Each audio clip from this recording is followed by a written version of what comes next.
Hello, it's me, Jess. Welcome to my channel. I'm here with another channeled message. This is a specific message. It might resonate with you, it might not. All right, so today's message is another interesting one. I've had kind of a visionary experience that I'm going to relay to you. Take this how it resonates. I think for some of you, this is a metaphor for actual happenings in this particular life in whatever way that makes sense to you, but it's giving starseed. And so for others of you, maybe this does feel a little bit more literal for you, where you just have a sense of being not from here and being homesick on some level, conscious or more subconscious. So again, take this however it resonates. But when I tapped into this visionary experience, I was seeing a female, a girl, and I don't exactly know even how to describe her because she's small, and honestly, she looks like a fairy, like a fae to me, but bigger. She's not like Tinkerbell size, but she's definitely not full human size either. But she's kind of showing herself to me as a child. And this feels kind of intentional on her part because this is the energy that she's kind of in. She's showing me that she hates that she's in this energy. She doesn't like for people to see her in this energy, but that's the way that she feels on the inside, is just small and childlike. She misses home.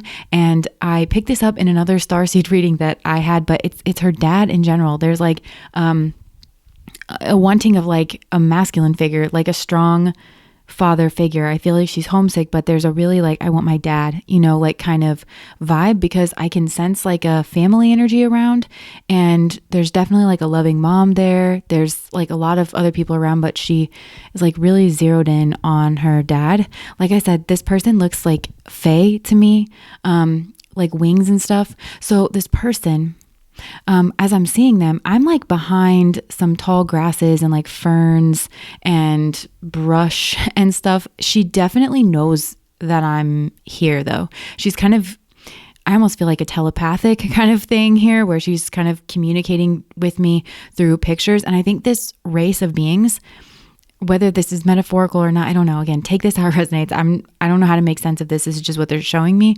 I think is telepathic. There seems to be a proximity thing, at least for her, or because this dad or like the parents maybe have more of a capability with it. But there's just seems to be the way this race kind of communicates. There's less to do with words, and more to, it's like emotions. They're really tapped in with each other. So less needs to be said. And she's kind of showing me that she's more used to that, but it makes her like really, really sensitive here in this realm. She's highly perceptive. And the way that I would describe this perception is kind of nature based. And what I mean by that, she doesn't feel Terran to me, but she's giving me, I think that's what she's trying to show me, is this like approximation of home. So that's why I'm seeing her in this like glade, and like I'm looking from like behind the ferns, and she's in this like, it's kind of a small, it feels homey. It feels, it's not like a wide open space, there's trees above and like foliage all around. And she likes that, is what she's kind of showing me. She likes nature and like the peace and calm of it. But it's also like the hustle and bustle, because she likes hearing like things rustling around. She likes hearing like the birds chirping, because it's busy but it's friendly. But she's tying this back in with her perception, because, she's highly, highly perceptive. She just told me, I like the twilight. And honestly, like that, I don't get to see it as much, but I like the twilight. Yeah, it's calm. Something about that. Everything around her looks like kind of technicolor. But again, she's giving me this like approximation of home. And like I said, her perception feels very natural to me, like a deer or like a chipmunk or a rabbit, like very aware of their surroundings, but she's not facing me. She's faced like outwards, and I'm seeing her look up over a ridge at stars. And like I said, everything here looks really technicolor and fairy, like almost magical, mystical kind of, and she's looking up at a certain star constellation, and she's telling me home. And again, this to me feels like an approximation, because home, I think to her feels like fairies to me are like Terran, but like they're of earth. She doesn't feel of earth. So there's something about fae culture, like there's kind of a mischievousness and a lightness, like where they can fly, like, and maybe they have wings, I don't know, because she is showing me herself with wings. It's kind of sparkly and fun, lighthearted. It's playful. It's like playful, fun, lighthearted.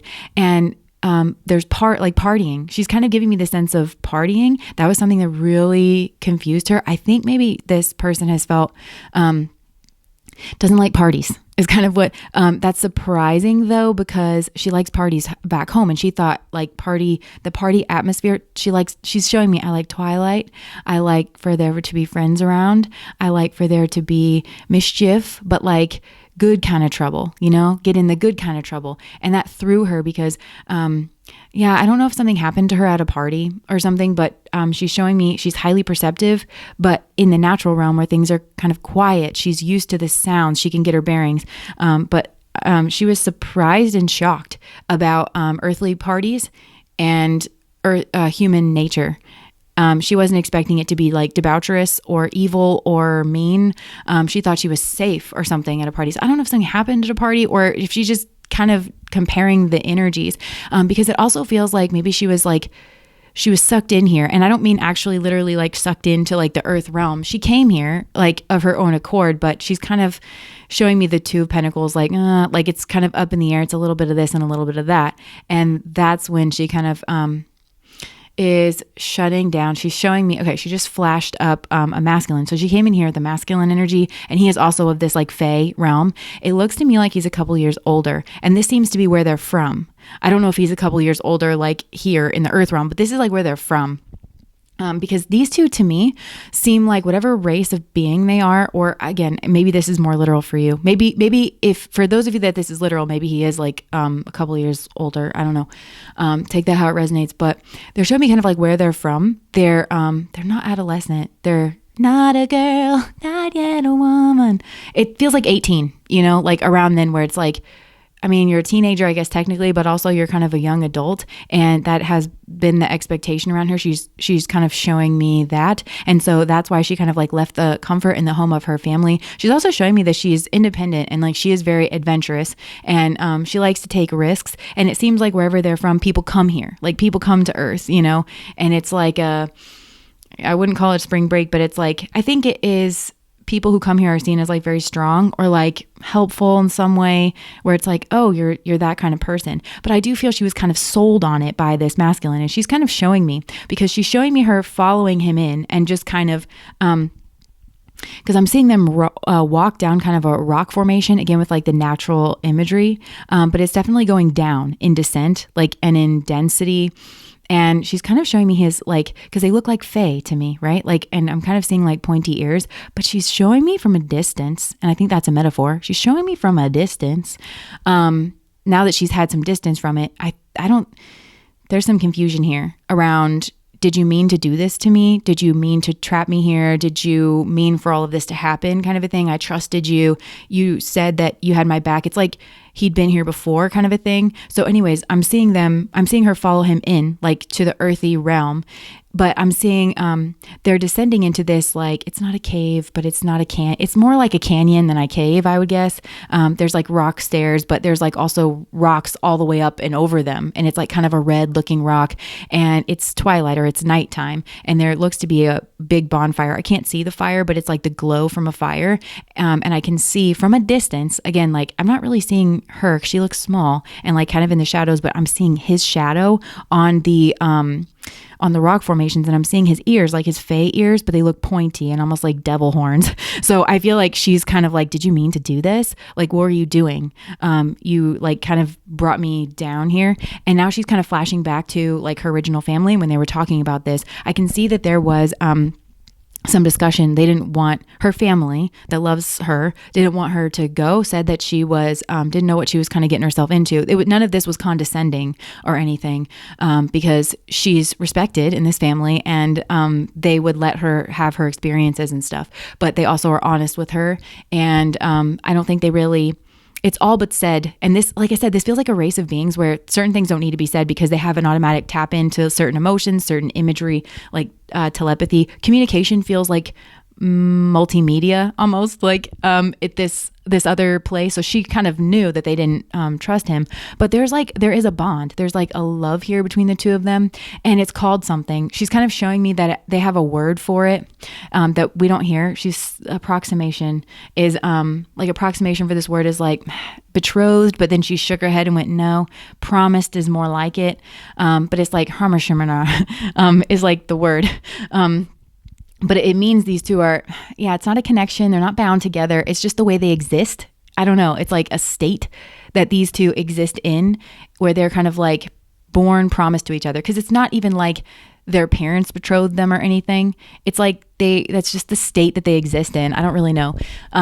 So she has kind of an automatic trust, because it seems like they're connected in some way. Like, to hurt her would be for him to hurt himself, and she doesn't think that he would do that kind of a thing. That doesn't make any logical sense. So she trusts him. She has this kind of innate trust. Ooh, I just felt some kind of like tension or something in my body. And like a shiver. So she's like, maybe she had some tension about it, but she said, well, I want to go on this adventure. Plus, it seems like he's older than her. It seems like he's a little older than her there. He's like not really grown. He's still this young adult. And that's why there's some discussion about like, and that's really it too. Like, well, I don't know if he's the one to lead you in there. I don't know that he can be trusted. I don't know that he makes good decisions. But he's been there, I think maybe even 3 times before is what they're saying. Oh, well, he's been there 3 times before. He knows the lay of the land. He's going to look out for me. He's going to show me around.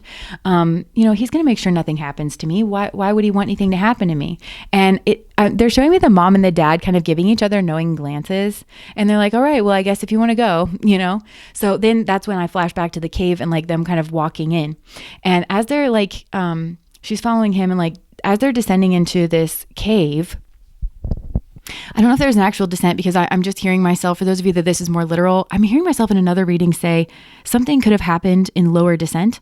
So this could have been like, it could be on such a scale of like a valley, so where you might not even think of yourself being in a place as it like being descended, but the whole town exists in like a valley or something.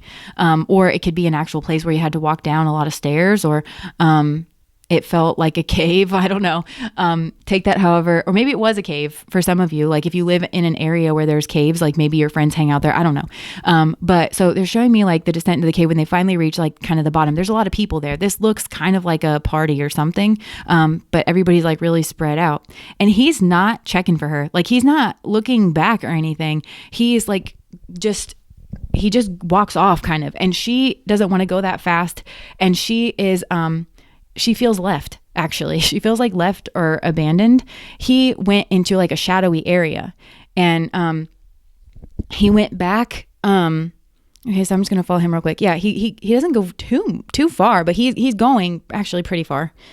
Not pretty far, but I mean, he's not like in her vicinity anymore, but he didn't look back. They dropped hands. Like he's not checking for her.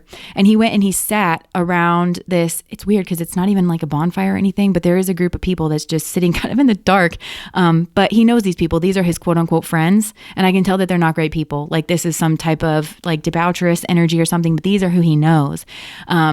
Here, and now that he's like taken a seat there, he knows that she's gone, and he continued to go without her.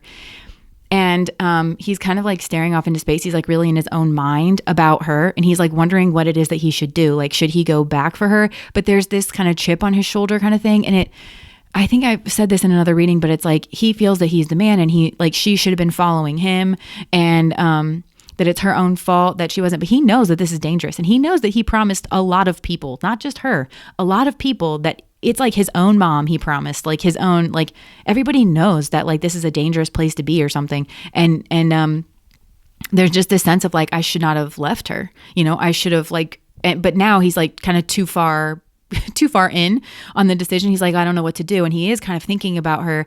He's kind of, I wouldn't say worried, because it's like he tries to keep this from his heart space. He tries to keep it from this emotional space. Now, the one thing that I want to point out about this guy is that he's from a race, right? Like the race that they're kind of from is like telepathic, and they have access to their emotions. So showing me this guy, like, okay, let's zero in on it for a second, because wherever they're from, I think that it's giving me, she's got a great dad. Like something about, I don't know if he's like a leader or something. He's a great dad, and they have a great life, that great little family, and everything's kind of, taken care of for her. His situation, I don't think, is so much the same. It looks like he has a single mom or something. And they don't like have as much. He feels the shame of like not being worthy, not being good enough. But it's like whatever this Hamashramana thing is between the two of them, they are Libran to each other. They're like equal. They're one and the same. And so, but they're showing me this shame is something that he kind of came in with, but he hasn't like felt quite good enough for her. Oh my gosh, he just shouted at me like, get out of my head. So he's really ashamed, but also nervous about like his emotional state. And he felt that way like when they were on their planet or wherever this like home place is, because he says things out loud that seem like strong and kind of like petulant. He'll contradict. He'll say like, well, I don't care. Or like, well, she should be this way or she should be that way. But then right behind it, like, they're kind of showing me through the lens of his mom. Like he has conversations with his mom, and his mom's like really patient, and kind of asks him certain reflective questions and stuff. And, but then right behind it, you can kind of see that you can see the emotion. And actually they're saying that's his redeemable quality. That's his one redeemable quality, is that internal emotional state where you can see that it actually does bother him, and that he actually does have feelings and he does have a heart. But it's like he didn't have maybe a dad, or he didn't have somebody to show him how to be a man, because they're just showing me on this planet, like her family situation being in the sun, being happy, being strong, like being jovial, and his being kind of more in the shade and cold, and him being confused about that kind of like manly aspect. But you could always tell that he is a feeling person, and he has emotions, and he is a lover guy kind of a thing. But he's just hides it behind what he approximates strength to be or masculinity to be. So on that planet, they didn't have problems, and them being, I think between the two of them, this couple, but also like, like anybody that was around him, like his mom or something, like you'd kind of know that he cares. And I think that's part of why he wanted to come to Earth, because there's a control aspect here. And it is reminding me of this book that I'm reading about like inside the minds of angry and controlling men. And there's like one section where abuse victims often ask this guy who is an expert in this, so do abusers like know that they're going to abuse their partner, like when they're getting into a relationship, and they're falling in love and it's all like the fuzzy feelings, like are they already thinking like, oh, I'm going to abuse her, or that, this or that? And he says no, they don't think that. They are in the fantasy too. Like they think that everything's just going to be pure bliss. She's going to anticipate his every need, not have a mind of his own. It's going to be conjugal bliss. But so they don't intend for that to be the case. She's never going to live up to that fantasy, which he equates to disrespect, like disrespecting her as a person, putting her up on that kind of pedestal and then punishing her when she doesn't live up to it. But he says they don't intend to abuse, but what they do set out to do is control. And that's what this feels like, his draw to the earthly realm, because it's like luring her in a way. And now I'm flashed back to her seeing him at the cave and like his pointy ears and like the devil thing. Because he did intend to lure her away from home, which is safety, because he doesn't feel like he measures up to like her dad. And he wants to prove to her dad and to everybody else around that he's a man and that he can take care of her. So he's going to take her into this like dangerous place that is adventurous. And the way that he kind of pitched it to her was he knows her, so he knows like it'll be fun. They have parties there, but he doesn't say like, you can't find your bearings and you're going to be very stressed out. She's very sensitive. And I think maybe I'm seeing the dad kind of talk to her and say, you're very sensitive. You're going to wig out, like, or something like that. And she's like, no, I'll be fine. And plus he'll be with me. There's like just this trust of that. But I think that was part of the lure of Earth, is that it's outside of the purview or the control of like this dad and the family and their race. And she would have to be entirely reliant on him. And she's new to it. So he's attracted to her vulnerability and like the power differential there.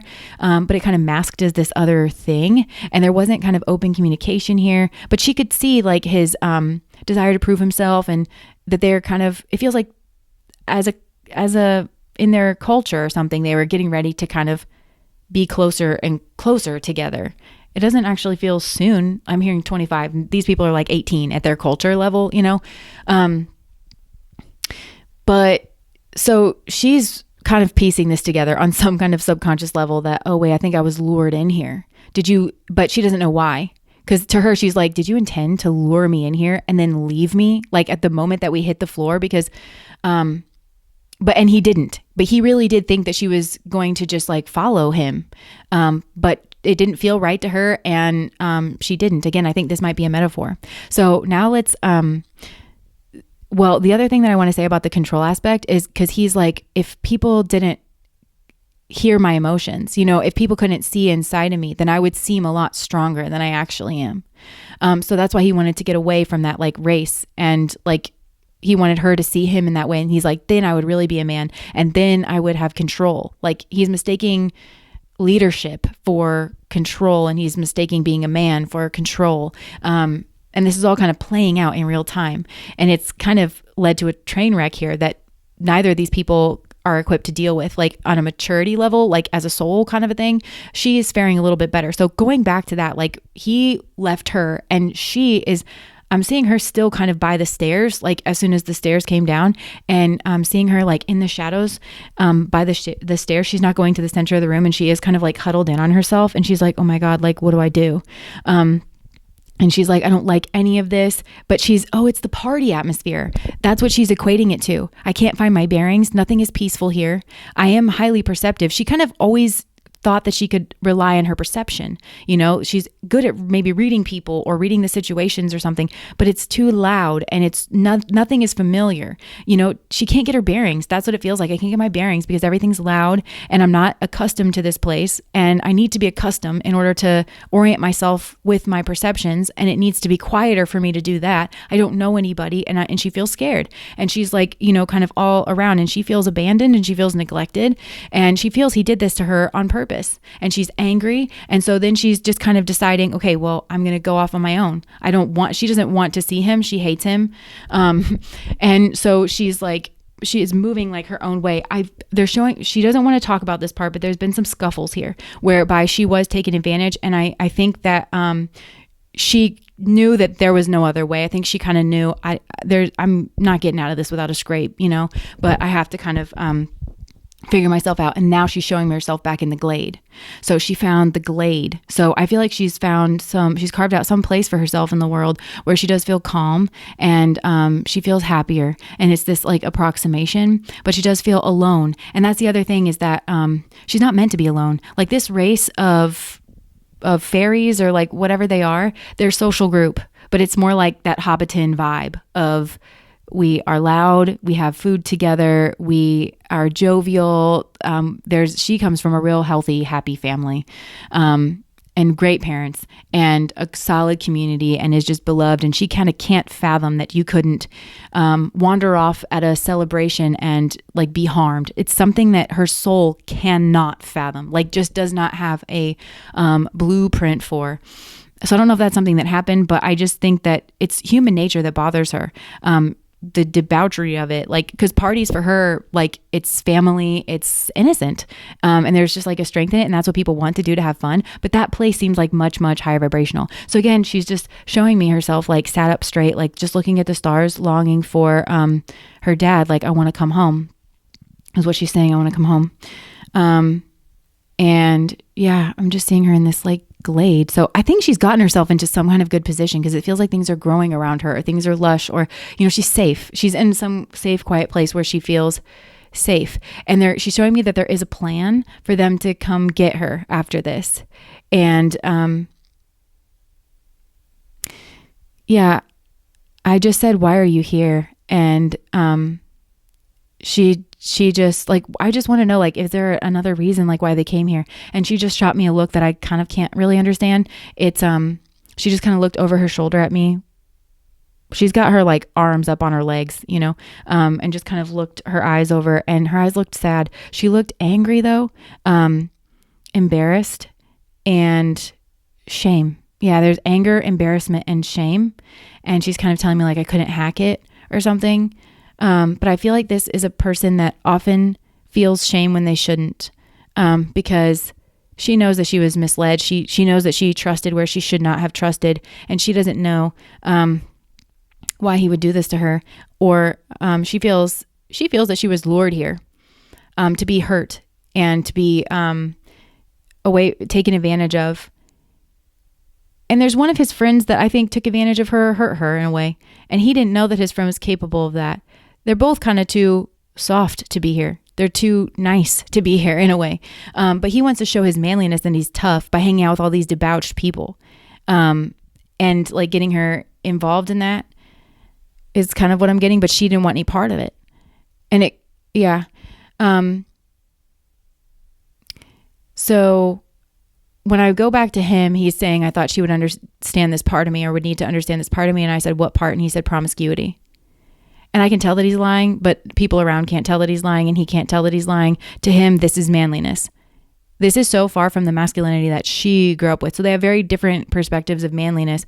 And so when I'm showing this to her, and she's kind of like grappling with it, and she's processing it through the lens of, okay, yeah, this is like in the future. Okay, so we'll shelve that for a second. So she's back to her. She's showing me that she's going back after this lifetime, I think. And I don't know why this is like relevant. Okay, so she's showing me that there's like some kind of ship that's coming to get her, and it looks like an actual ship, like that you would use on water, not like a spaceship or anything. It looks like that, but it's floating through space, almost like Peter Pan, like in the ship that they have at the end there. It's kind of like that. So there's a ship that's coming to get her. It all feels like very gentle and very slow kind of a thing, but it's taking her somewhere. And I don't know what this place is. It's like way far off to the right, but it's in outer space. It's like there's the pitch blackness of space that they're kind of like navigating through that I'm seeing. I can't tell if this is a planet or even just like a point or something, because I can't get close to it. There's some kind of weird differential in vibration here of like these different places. So she's got to go to this place first, because it's not in the direction of her home. She's got to go to this place first in order to change her vibration and to pull certain things out of her. So I'm seeing her go in this pool. It's water, but it's all surrounded by space. So it's like this pitch black water, and I'm seeing her like being submerged in that. She doesn't have to stay submerged for too long. And that seems relevant, that some people have to be submerged deeper and some people have to be submerged longer. Not too long, not too bad for her. And then she gets out, and they're covering her in this like purple, almost like styrofoam looking, like spray foam, maybe. I don't know. She's like in some kind of stasis. And that is something that's, again, pulling the density or the energies of earth like kind of out of her in some kind of rapid succession. And then they're putting her in some type of box. They've got something attached to her ankle, and then they just float her like directly up, and she's going high, up in space, like all just there. So they're elevating her vibrations. And she's just there by herself floating. And then they're showing me, but this is like floating way above now, that place that she went, but she's still attached to it in case they need to bring her back down. But now they're showing me another ship that's coming in from her home planet. It's the same kind of ship situation, and they're coming in very soft. Everything here is very peaceful and serene. And they're showing me her dad. Yeah. And he's got the box, and he takes the thing off of her ankle, and he just is like saying down there, like, thank you, friends. Cause it does feel like there was an arrangement that these people down below did a solid for this dad. It feels like the dad really helped get her out in whatever way. And this has to do with like the karmas and the energy like from earth, because she was taken there because it was away from her dad, you know, but he still got like connects or friends or some way of assisting her here, and has done that. And she feels shame for that she had to pull him into it, and that she was so insistent, and that he's the one that has to clean her up out of her mess. And I guess I'm not as grown as I thought I was, and you know, I guess this guy isn't who I thought he was, you know. It's like that kind of shame situation. But she's like in a stasis now. Anyways, they're bringing her back to the home planet. And then that's when she is like conscious now. Like she's out of the box. She's out of the purple stuff. But she's got like chipmunk cheeks that I'm seeing. And there's like still purple stuff in her chipmunk cheeks. But they don't have to talk the same way that we do. And she's so happy to see everybody. But they're showing me like long recovery. And they're giving me this like 7 years. And I don't know how to relate to that in our time. I think it would be like 3 or 4 years our time. But they're showing me like 7 years. And they're showing me twice a week. I don't know how to relate to this, because I can tell that they don't have the same time structure that we do. But there's this nurse lady that has to come, and they're like hooking her up to some kind of intravenous drip or something, and they're switching out like the fluids in her body like twice a week, and they have to do that for like 7 years. And she's got to kind of take it slow, and this is like just getting her vibration back up to normal or something like that. Now back to this guy that she went in with. He is like while she's in the glade, this is he has like moved back into a cave. Like he's still by like where his friends are. All of it's like really dark over there. It feels like the Shadowlands, you know, in like the Lion King. And he's in the cave, and this does feel like he's used to operating in a telepathic sense, because it has to do with something to do with like blockage. I don't know if it actually blocks, like actually being deeper in this cave, and like because he's not in the open part of the cave is what I mean. He's gone back. He's off on some kind of weird branch of it that's like coated. It's just all shadows, and he's just there alone, and he doesn't know what to do. Like he is so he's actually worried that she's going to be mad at him. Yeah, he's saying that she won't talk. He's getting out a cell phone with like an antenna, and he's calling his mom. So again, I don't know if this is like literal or, but it feels like his mom in like outer space, you know, like some kind of satellite phone. There's some kind of like connection here. And he's like, she's like wandered off. The mom's concerned for her. Like, she's like, you've got to go get her. You've got to like, you know, tuck in your pride. Like, he's like, she won't go with me. She hates me. She's mad. She's not going to speak to me. Like, it's all this kind of stuff. And I don't know, the mom's pretty insistent, but I can see, I don't think they meet back up like in this realm on the earthy plane. Because he's scared. He's kind of a coward, to be honest. But yeah, he's really scared. He's just stands over there in the shadows, being like debaucherous. I don't know, but he spends like a lot of time alone, but it's in like a lot of darkness. Anyway, so now I'm seeing him. I think this is like after his death, where he goes to the ship, he goes to the place, and he goes into the black pool, but he's got to go way deeper, and he's got to be there for way longer. And I'm actually seeing like things fly out of him, like spirits, like something that was like in him. I'm seeing it, ghosty looking things that are like flying out of him. He's got to be down there for like a while. Honestly, it looks kind of like the way that I'm seeing him, it looks like the beginning of like the Bohemian Rhapsody music video. Is this the real life? Is this a fantasy? But I feel like that's his energy too. Like if you listen to that song, I'll spare you the song because some people get on me about that. Not that I care, but yeah. So I think that I'm just a poor boy from a poor family. Like that's really him. Like he's in his kind of like shadow energy. Maybe that's something to do with the black pool. It's like the shadow content. I don't know. Now he's in the purple stuff. He's like going back home and he meets back up with his mom. And again, he's like in the shade, but they're keeping these two separate. And I can sense that it's like the father that's doing it, like with his energy, because his house and like his family is like very much surrounded. So this I feel is the path to healing. And I think that that's what they're showing actually, is this is the path to healing. It transcends this life. And it's going to take place back on their planet. For those of you that like have this starseed kind of connection thing, it's going to take place back on their planet because it needs to, because they have access to other things. And she doesn't know how to trust him. And it's like they need this telepathic sort of stuff for her to be able to. But I can see like for a long time, this is like, again, 7 years is what it feels like. They're kind of keeping these two separate. So I already told you kind of like what she's doing. And she is being allowed the grace to not have to think about him too much, like to be away from her trauma, you know, to play with her like siblings and her friends in the safety of her father's like bubble is kind of what it feels like. And so now I'm seeing him like with the mom, he's distraught, doesn't really know what to do because these two have this connection, this Ramashramana, you know, and that's what she's confused about. And again, that's when he's talking about the promiscuity thing. And she can kind of feel that because he's back on the planet of like, oh, I thought that you were just going to accept this like part of me. And she's like, I guess I don't know how to accept that. Because she's not going to, because it's a lie, but she doesn't know that. Like, it's connected to his smallness, and it's connected to him not understanding masculinity, and it's connected to him not understanding how to be a man and trying to make up the difference. And thinking that that's what it is, but he wants to hurt her in some kind of way too. But all this is like very subconscious. And so she's kind of thinking, I guess we're just gonna have to live separate lives. Like we have this Ramashramana thing and it's got to be managed. Like I guess it feels also they might have something that they need to do for their culture, you know.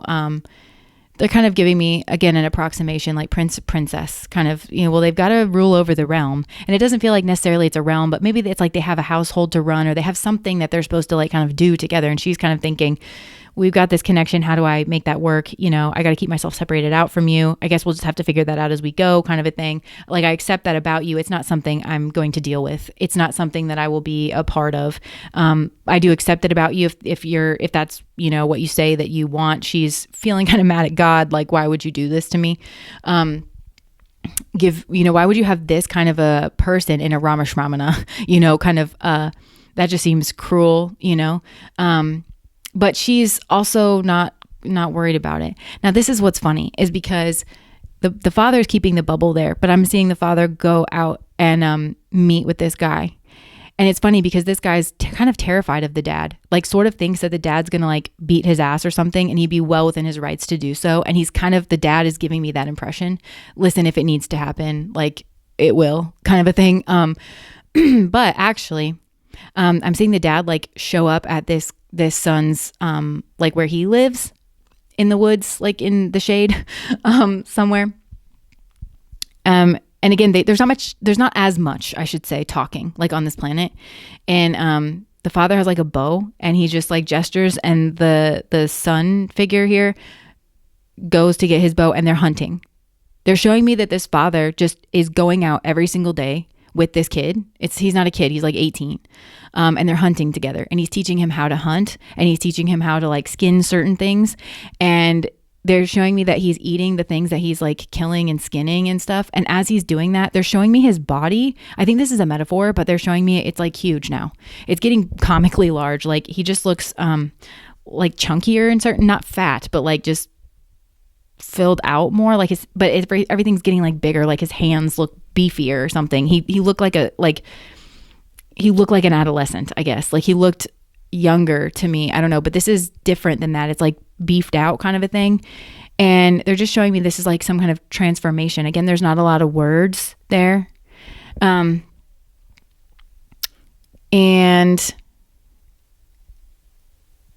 they're showing me like, okay, and now you're ready for this, and now you're ready for that. But the two of them are kind of like kept in their separate ways. So eventually these two are alone together it feels like in their quarters, like was always supposed to be their quarters, and there's not much talking. There's like sadness and a melancholy, and it kind of needs to be like dealt with here, but okay, I don't want to, this feels intimate. There's a lot of emotions here that I can't even like translate. They're just like, there's a lot of transference here, and there has been like kind of the whole time, but just like kind of kept at a distance. And honestly, I think the first thing that they do is like what I would call sex, but it's different. This is some kind of alien thing. It goes on for a long period of time, and I'm seeing this like telepathic exchange where there's this thing, it looks like the way that I could describe this, it looks like Sonic the Hedgehog if he was like roided out and like tall and like made entirely of light.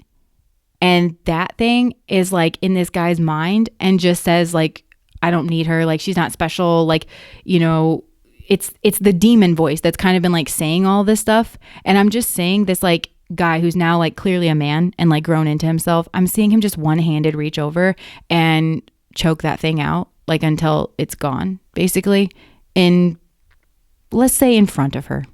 But they're together. There's like a telepathic kind of a thing. It's being demonstrated. It's being shown. It's being felt in a way that like kind of words fail.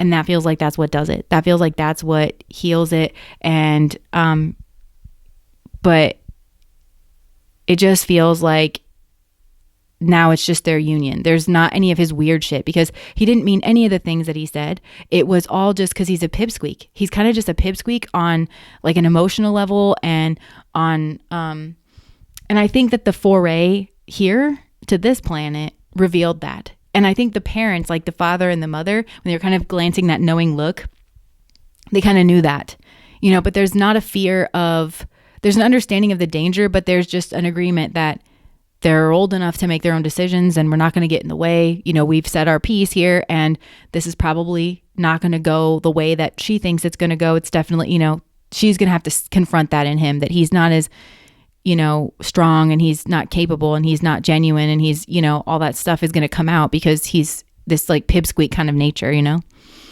then it feels like everybody's a family. It just feels like everybody there is a family. So I don't know, that maybe it's a metaphor for something going on in this life. But like I said, there's this kind of like starseed sort of sparkly flavor to this. So anyways, that's what I saw.